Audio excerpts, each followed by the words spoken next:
but we've seen that God gave free choice, and I'm impressed with the fact that when God gave man free choice, whether or not he wanted to serve that God, to love that God, to be in fellowship with that God, he chose to go the other way. And I'm impressed, I guess, with the consequences, the bigness of that decision. Talk about those consequences of violating free choice.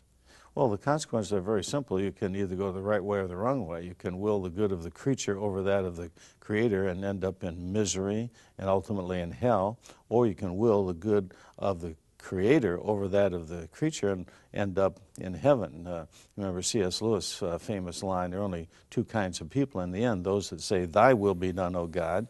They end up in heaven. Those that God says to them, "Thy will be done," they end up in hell. So those are pretty serious consequences, and we can talk about, physical and social consequences, but the eternal consequences are far greater. Are you going to live in harmony with the Creator, or are you going to live in eternal rebellion against the Creator?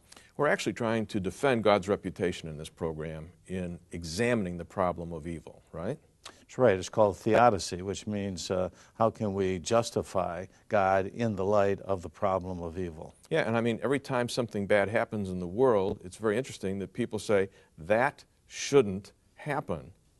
And that would imply there ought to be somebody there taking care of it. Mm-hmm. There ought to be an ultimate standard. There ought to be God. Okay, talk a little bit about that. Well, first of all, I think the thing to point out in this whole issue, John, is that the problem of evil boomerangs for the unbeliever. Boomerangs because they like to say there's evil, therefore there can't be a God. Just the opposite is true. If there's evil, there must be a God, because you can't know something is wrong unless you know what's right. You can't know something is unjust unless you know what just is.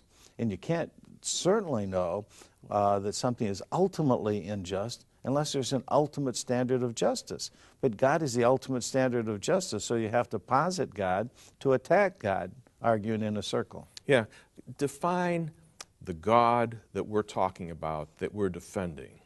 We're talking about God who's all-powerful, who's all good, who's free, who is all-knowing. That's called a theistic God, the God of the Bible.